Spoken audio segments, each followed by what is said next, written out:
We are going to make these sweet buns with vanilla custard in the middle. To make this sweet bun dough, combine 350 grams of bread flour, 50 grams of sugar, 3/4 teaspoon of salt, and 6 grams of instant yeast. Give it a mix, add 230 grams of lukewarm milk and knead until a dough forms. Then add the butter and continue to knead until the dough becomes smooth and elastic.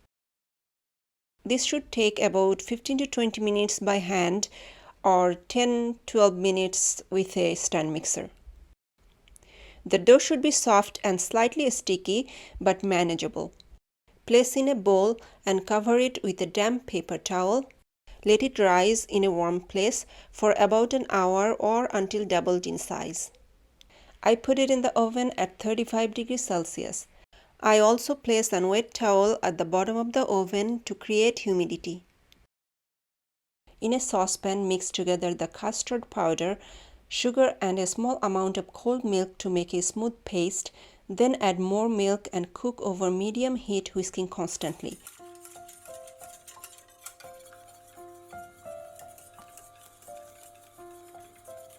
When the custard thickens, remove it from the heat and keep whisking until it cools down.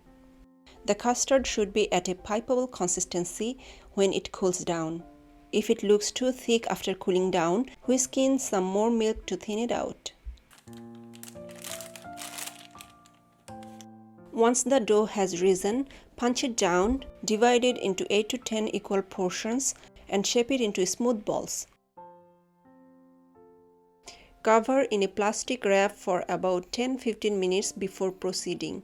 This will relax the gluten and the dough's elasticity, making it easier to roll out the dough and shape. Flatten each piece of dough and place it on a baking tray lined with parchment paper. Make it round as possible and flatten evenly. Dip the back of a glass into flour and make a large indent in the center of the buns, leaving a 2 cm border. Fill it with custard, then let it rise at 35 degrees Celsius for 30 minutes. After 30 minutes, brush the top of the buns with a beaten egg very gently. Bake them for about 25 minutes at 175 degrees Celsius. And I didn't preheat the oven this time. Remove from the oven and rub butter on top while it's hot. Give it a try. I believe you will like it. Let me know if you have any questions, and thanks for watching.